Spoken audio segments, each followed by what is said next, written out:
Assalamualaikum warahmatullahi wabarakatuh. Hai guys, welcome back to my channelnya Mr. Abu. Gimana kabar kalian semua guys? Aku berharap kabar kalian semua baik-baik aja ya guys. Aku ucapkan terima kasih kepada kalian semua guys yang sudah mengklik videoku ini ya.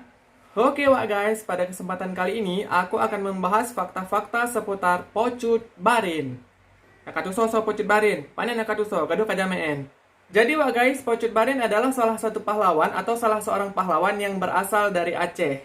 Yakin kali aku, anak-anak sekarang mana ada yang tahu lagi siapa itu Pocut Barin ya kan? Jangan kan anak-anak sekarang, kita aja, aku aja, bapak aku aja, ayahku, bahkan orang-orang tua zaman dahulu pun belum tentu tahu tentang siapa itu Pocut Barin. Oleh sebab itu, pada kesempatan kali ini aku akan membahas tentang fakta-fakta seputar Pocut Barin. Penasaran kalian kan apa aja fakta-faktanya? Stay terus di sini biar kalian tahu, oke? Fakta pertama, guys. Jadi Pocut Barin adalah orang kaya dan beliau lahir pada masa peperangan. Jadi berdasarkan referensi yang aku dapat, Pocut Barin merupakan keturunan bangsawan. Beliau adalah putri dari Cut Teku Ahmad yang merupakan ule balang tungkup dan orang yang sangat berpengaruh pada masanya. Nah, si Pocut Barin ini lahir pada masa kancah peperangan sekitar tahun 1880.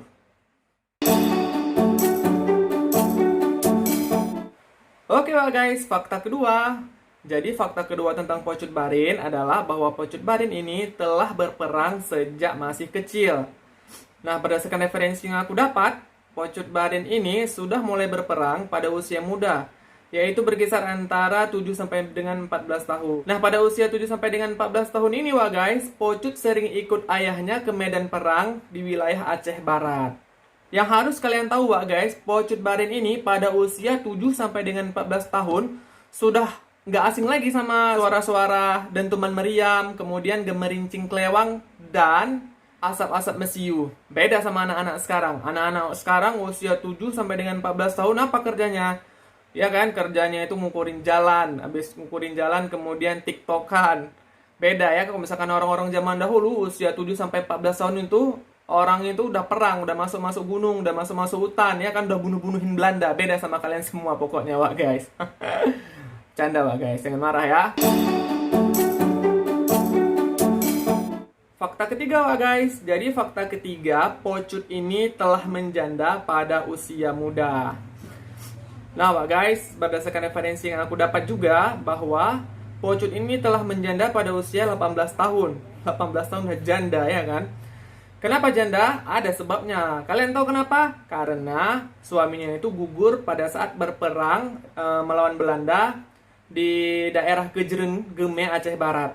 Nah, pada kala itu Pocut dan suaminya sama-sama berperang, namun adanya ketidakseimbangan, yaitu jumlah pasukan Belanda dan jumlah pasukan Aceh yang tidak seimbang, di mana pasukan Belanda lebih banyak, sedangkan pasukan Aceh itu lebih sedikit. Nah, selain itu senjata yang digunakan juga tidak seimbang, di mana pasukan Belanda telah menggunakan senapan api, sedangkan pasukan Aceh masih menggunakan kelewang atau semacam parang dan pedang-pedang seperti itu.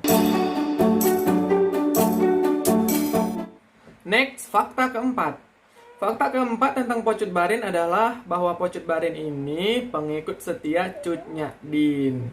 Hal ini terbukti di mana Pocut selalu mengikuti kemanapun Cut Nyak-Din pergi. Misalkan Cut Nyak-Din pergi ke gunung-gunung untuk bersembunyi, Pocut ikut. Kemudian ketika Cut Nyak-Din pindah ke hutan-hutan, Pocut pun ikut. Jadi yang harus kalian ketahui, pada masa Cut Nyak-Din itu, Pocut Barin itu sudah ada. Dan Pocut Barin bersama dengan Cut Nyak-Din sama-sama berperang melawan Belanda. Oke guys, kita masuk pada fakta kelima. Jadi fakta kelima tentang Pocut Barin bahwa Pocut pernah membangun sebuah benteng pertahanan yang sangat kokoh. Jadi guys semua, berdasarkan referensi yang aku peroleh, Pocut ini pernah membuat sebuah benteng pertahanan yang sangat kokoh yang berlokasi di Gunung Mancang. Nah, jadi Gunung Mancang inilah markas Pocut Barin dan pasukan-pasukannya ini guys sekalian. Tahu kalian guys, berkali-kali pihak Belanda itu mencoba untuk masuk ke dalam area Gunung Mancang ini, tapi selalu gagal. Setiap kali mereka masuk ke wilayah Gunung Mancang ini, mereka harus selalu mundur karena selalu kalah dengan pasukan Pocut Barin. Ketika mundur, mereka itu tulah nenteng-nentengin mayat-mayat kawan-kawannya sambil lari-lari tercirit-cirit, ya kan Wak guys? Udah habis kalau orang ini Wak guys, udah pusing orang ini kayak mana caranya orang ini masuk ke wilayah itu tapi nggak pernah berhasil. Jadi oleh sebab itu, oleh karena itu kemudian mereka mintalah bala bantuan dari wilayah-wilayah lain. Selanjutnya berdasarkan perintah dari Kapten Heldens, Letnan Scullers dari Kesatuan Kuala Bate ini mendapat persetujuan dari Kutaraja. Kemudian area Gunung Mancang ini Wak guys dibakar dengan 2000 liter minyak tanah sehingga menyebabkan lautan api. Nah, kebayanglah kalian ya kan, dibakar panas-panasan lah semua. Banyak yang mati pada peristiwa itu Wak guys. Oh banyak, dari pihak Belanda pun banyak, dari pihak pasukan Pocut Barin juga banyak. Salah satunya adalah ayah Pocut Barin yaitu Teuku Cut Ahmad. Eits, tunggu dulu Wak guys, jangan kalian kira dengan kebakaran itu Pocut berhasil dimusnahkan. Oh enggak Wak guys, berhasil dia kabur. Mantap kali memang ya kan. Fakta keenam. Jadi fakta keenam tentang Pocut Barin Wak guys semua, bahwa kaki Pocut Barin tersebut diamputasi. Nah, Wak guys semua, setelah Pocut Barin ini berhasil lolos dari lautan api neraka tersebut, kemudian beliau membuat pertahanan baru.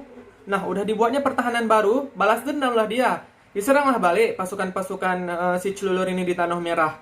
Tapi Wak guys, dalam suatu pertempuran yang berkecamuk, dari pagi buta sampai sore hari, nah disinilah kaki Pocut Barin tersebut tertembak. Dah gitu tertangkap si Pocut ini. Udah tertangkap, kemudian kakinya yang tertembak itu diamputasi. Saking marahnya pihak Belanda, si Van Dalen ini yang menjabat sebagai gubernur militer di wilayah Aceh kala itu, ya kan? Dia menetapkan bahwa si Pocut ini harus dibuang ke tanah Jawa. Tapi kemudian ada usul dari perwiranya. Jadi si perwira ini mengusulkan Wak guys sama si Van Dalen ini kan. Dibilanglah kayak gini sama dia. Pak, ini kan Pak kan, kalau seandainya nanti kita buang si Pocut Barin ini ke tanah Jawa, semangat kemerdekaan pejuang-pejuang Aceh ini bakal timbul lagi. Mereka kemudian nanti akan menyerang balik kita karena pemimpinnya telah kita asingkan ke tanah Jawa. Ya udah, selanjutnya Pocut Barin pun tidak jadi diasingkan ke tanah Jawa. Kemudian sisa hidupnya dihabiskan di Tungkup. Selanjutnya pada tanggal 9 September 1912, Kapten Velman bersama Letnan Gosensons datang menjumpai Pocut Barin dengan maksud untuk meminta maaf pada Pocut.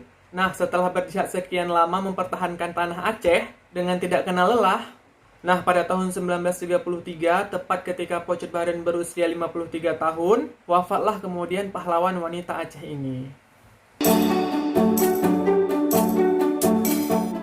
Fakta yang terakhir tentang Pocut Barin Wak guys semua, bahwa Pocut Barin ini membangun perekonomian rakyat. Nah, taulah kalian ya kan Wak. Jadi kan selama perang-perang dan perang itu kan ekonomi wilayah kuasa Pocut Barin itu kan merosot dengan tajam. Nah, di situ muter otak lah Pocut Barin ya kan. Kayak mana lah caranya ini supaya ekonomi wargaku ini nggak merosot. Udahlah mereka menderita selama peperangan, janganlah sampai orang ini nggak makan. Nah, muter otak lah kemudian Pocut Barin ya kan. Kemudian diajaklah sama si Pocut Barin ini warga-warga desanya untuk membangun desanya kembali secara bersama-sama. Nah, beberapa hal yang dilakukan oleh Pocut Barin dalam membangun desanya kembali adalah sebagai berikut. Sawah-sawah yang semulanya terbengkalai ya kan Wak guys, nggak pernah lagi dicocok tanami sama warga-warga, kemudian diusahakan oleh Pocut Barin untuk dicocok tanami lagi. Selain itu Wak guys, kebun-kebun harus ditanami dengan beberapa pohon yang kemudian hasilnya ini diberikan langsung kepada pemilik kebun tersebut. Selanjutnya Pocut Barin juga memunculkan gerakan hijauan tanaman pangan. Wih, keren kali ya kan Wak. Bayangkan aja, di saat di situ Pocut Barin harus mikir kayak mana lah supaya kita ini menang dari Belanda. Mutar otak lagi dia Wak. Untuk apa? Ya itulah untuk kayak mana caranya supaya perekonomian warga di desanya itu kembali aktif. Selanjutnya ada juga kebijakan Pocut Barin mengairi sawah-sawah milik petani dengan membangun irigasi. Nah, yang lebih kerennya lagi, lebih kreatifnya lagi Wak guys, supaya tidak terjadi perselisihan antara warga desa, pengairan air sawah dari irigasi ini dilakukan secara bergilir. Ada lagi? Ada Wak. Kemudian kan Wak, untuk menghindari serangan hama, supaya padinya itu nggak terkena, agar padinya itu tidak terkena hama, dibuatlah kebijakan supaya para petani ini menanam padi itu secara serentak. Hal ini dilakukan supaya siklus hidup hamanya ini terputus. Jadi tanaman-tanaman padi yang udah ditanami oleh para petani ini tidak terkena hama-hama, seperti itu. Selanjutnya Wak guys, kemudian Pocut Barin memperkenalkan tentang panca usaha tani kepada masyarakatnya, yang isinya itu mengenai bagaimana cara melakukan pengolahan terhadap tanah yang baik dan benar, kemudian bagaimana cara menyematkan bibit-bibit padi yang benar, kemudian bagaimana caranya memberantas hama-hama padi ini secara bersama-sama, kemudian bagaimana caranya memberikan dosis pupuk yang tepat, dan yang terakhir adalah mengairi sawah-sawah sesuai dengan kebutuhan. Pada masa itu guys, kalau ada itu warga desa Pocut Barin yang malas-malasan cuma berharap hasilnya aja, langsung datang Pocut Barin dikeplak plak plak plak. Enggak lah ya kan. Jadi seandainya ada warga desanya yang malas, Pocut langsung datang ke warga tersebut, kemudian dinasehatinya lah. Pokoknya pada masa itu nggak boleh ada yang malas-malasan, semuanya bekerja sama, semuanya ulet dalam bekerja, semuanya harus sama-sama membangun desanya agar perekonomiannya itu tidak merosot lagi. Nah Wak guys, kemudian berdasarkan kebijakan-kebijakan yang telah diterapkan oleh Pocut Barin ini secara berangsur-angsur, perekonomian warga desanya itu kembali pulih. Yang sebelumnya itu kelaparan, menderita, ya kan, udah menderita perang, menderita lagi perutnya, ya kan. Setelah dikeluarkan kebijakan itu, lambat laun, secara berangsur-angsur, semuanya pulih seperti sedia kala. Oke Wak guys, semua itulah pembahasan singkatku tentang fakta-fakta seputar Pocut Barin. Seperti biasa, bagi kalian yang ingin berdiskusi, yang ingin menambahkan komentar, atau ingin menambahkan ada beberapa fakta lain yang tidak aku bahas di video ini, silahkan kalian bahaskan di kolom komentar. Kemudian jika Wak guys semua menyukai videoku, silahkan klik tombol like. Jika kalian tidak menyukai videoku tidak apa-apa, tapi harus tetap dibantu dengan klik subscribe. Jangan lupa juga nyalakan lonceng notifikasinya agar kamu adalah orang pertama yang mengetahui ketika aku mengupload video-video terbaruku. Oke Wak guys, aku pamit dulu, aku akhiri. Assalamualaikum warahmatullahi wabarakatuh.